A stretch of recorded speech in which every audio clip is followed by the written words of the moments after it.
में पड़े बिना बहुत जल्दी हम बात ख़त्म करते हैं। संसद के अंदर सरकार की गुंडागर्दी किस तरह से बढ़ गई है ये आपने देखा।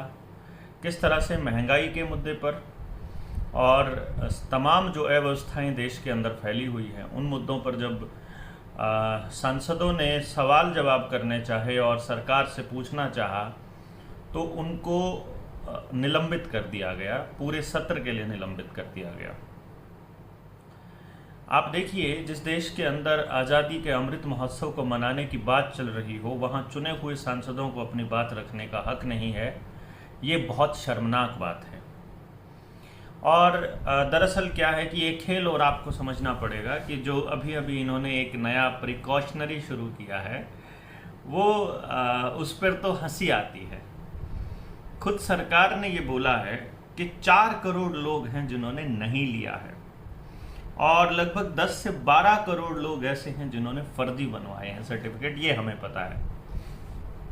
अब आप ये सोच लीजिएगा, जिस देश के अंदर 20 से 40 करोड़ लोग ऐसे हों जो लोग, मतलब ये तो आंकड़ा वो है जो मोटे मोटे तौर पर बिल्कुल ओपन में है। अभी ये आंकड़ा और बढ़ के आएगा और कम से कम 50 करोड़ लोग आएंगे। वो आपने देखा होगा ना, प्रिकॉशनरी के लिए तो 90-92 करोड़ लोगों ने मना ही कर दिया बिल्कुल ही। स्कूलों के अंदर धोखे से किया जा रहा है, लेकिन वहाँ भी जो साथियों को पता चल रहा है वहाँ पहुँच रहे हैं और स्कूल के प्रिंसिपल को जब इस चीज़ की हकीकत बताते हैं तो स्कूल्स के प्रिंसिपल्स भी बहुत जल्दी इससे मतलब एक साइड हो जाते हैं और अपने छोड़ देते हैं पूरा का पूरा प्रकरण।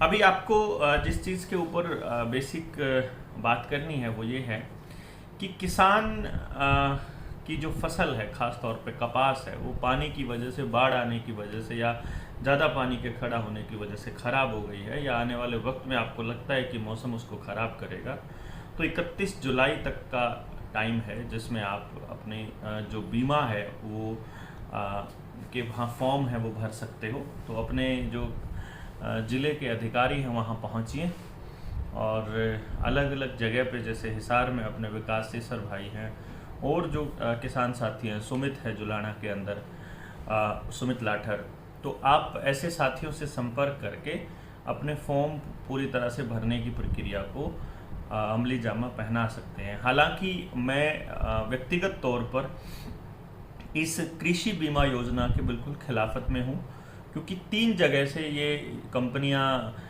जो हैं वो मुनाफा कमाती हैं। एक तो आपने देखा होगा पिछले साल ही मेरे ख्याल से 10 से 20 हज़ार करोड़ रुपए का मुनाफा कमा गई है। 3 जगह से इनको किस्तें मिलती हैं, राज्य सरकार से, केंद्र सरकार से और किसान के खाते से भी पैसा कटता है। और जो मुआवजा देने की बारी आती है तो ये तरह तरह के कानून और नई नई बकवास शुरू कर देते हैं। लेकिन फिर भी सुमित ने बोला है कि अभी की बार जो जुर्माना होगा, जो मुआवजा होगा वो 20,000 से कम नहीं होगा।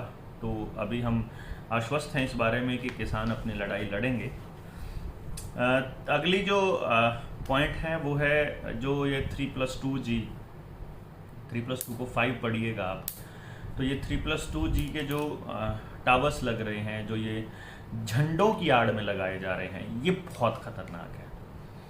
मतलब जैसे कि तिरंगे के को लगाने के नाम पर पूरी दिल्ली के अंदर जिस तरह ये लोग एक अलग स्पेशल पोल लगा रहे हैं और उनके ऊपर टॉप पे एक लाल रंग की लाइट जलती है, वो संदेहास्पद है और उसका जवाब सरकार को देना चाहिए।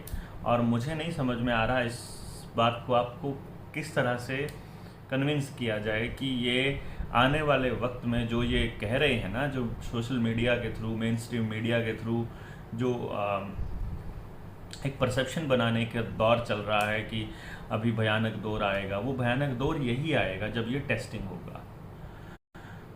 अभी स्पेक्ट्रम बिकने शुरू हो गए हैं और ऑब्वियसली अंबानी ही इसके अंदर बाजी मारेगा। बाकी सब जो हैं वो एरे गहरे नत्थु खैरे हैं और बाकी सबको केवल ड्रामा करने के लिए ही कंपटीशन में खड़ा किया गया है और कोई रास्ता ही नहीं है कि उन्हीं को मिलने वाला है ये सब कुछ।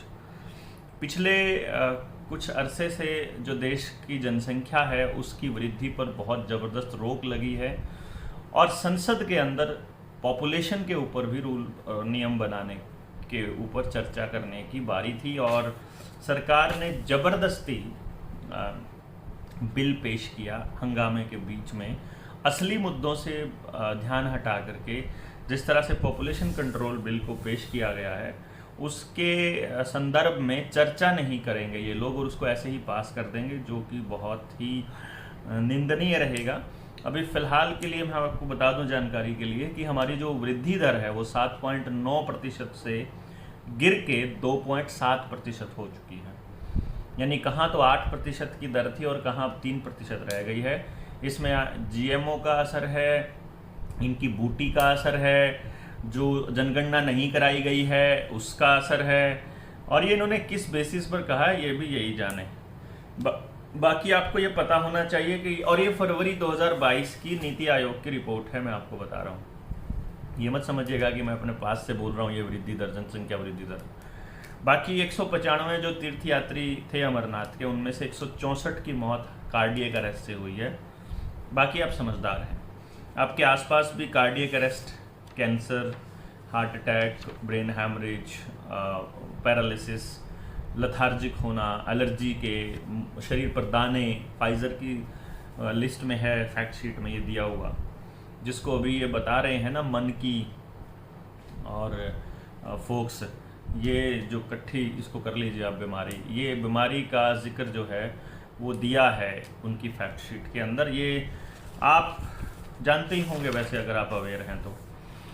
और इसके बाद अगर मैं कहूँ कि आप पूरी दुनिया की अगर नज़रें मारेंगे पूरी दुनिया के घटनाक्रमों के ऊपर, तो पूरी दुनिया में लोग सड़कों पर हैं। आप कनाडा में देखेंगे किसान सड़कों पर है, जर्मनी बर्लिन में भी किसान सड़कों पर है, ट्रैक्टर्स ही ट्रैक्टर्स हैं, बेल्जियम में भी यही हाल है, श्रीलंका में आपने देखा ही है किस तरह से एमपीज़ के घरों में घुसे लोग और राष्ट्रपति भवन तक में घुस गए। अपने देश में भी यही होने वाला है। ये एनर्जी क्राइसिस लाएंगे, फूड क्राइसिस लाएंगे, देश में अराजकता का माहौल जानबूझकर सीसीटीवी कैमरास के लिए लगाएंगे। वो जो मैं पोल्स की बात बता रहा था कि अगर कोई पोल के ऊपर अटैक करेगा तो वहाँ कैमरास लगे हुए हैं तो आपके ऊपर देशद्रोह का मुकदमा करने के लायक हो जाएं ये, इसलिए तिरंगे वाला ड्रामा चल रहा है।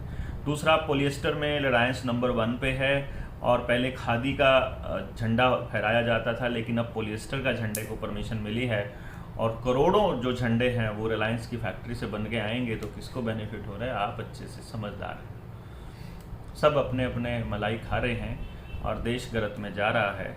जिस वक्त देश के बच्चों को पढ़ने के लिए किताबें नहीं मिल रही हैं उस वक्त ये ड्रामा चल रहा है। आप समझदार हैं कि 5G ज़्यादा ज़रूरी है, सीसीटीवी कैमरे ज़्यादा ज़रूरी हैं, बड़े बड़े रोड ज़्यादा ज़रूरी हैं, या बच्चों की पढ़ाई के लिए स्कूलों में सुविधाएं ज़्यादा ज़रूरी हैं, या फिर आप तो हर छोटी से छोटी बड़ी से बड़ी चीज़ के ऊपर टैक्स पे टैक्स लगाए जा रहे हैं, वहीं पेट्रोल और डीजल को उसी टैक्स जीएसटी से बाहर रखा हुआ है। आपको जहां मोटी कमाई करनी है वहीं पर उस तरह के कानून बनाए जा रहे हैं और रोज़ कानूनों में बदलाव किया जा रहा है। झंडे के ऊपर भी मैंने आपको बताया कि इन्होंने कानून बदला, बाकायदा नेशनल फ्लैग कोड बदला, बदल के मतलब वो पॉलिएस्टर को अप्रूवल दी गई है। इनको लग रहा है ज़िंदगी भर यही राजा बने रहेंगे, लेकिन इनको ये नहीं पता कि किसी का भी टाइम कभी भी आ सकता है, कुछ नहीं पता है। फिर भी हम इस उम्मीद में हैं कि देश के लोग जागेंगे, अभी बोलना शुरू करेंगे, इकट्ठा होंगे, सारे तबके इकट्ठा होंगे, चिंता मत करिएगा, एक एक तबका इकट्ठा होगा। गुस्सा पनप रहा है और ये गुस्सा जल्दी ही एक बहुत बड़े ज्वालामुखी का तब्दील लेकर क्रांति लेकर के आएगा, ऐसी उम्मीद में आप सबसे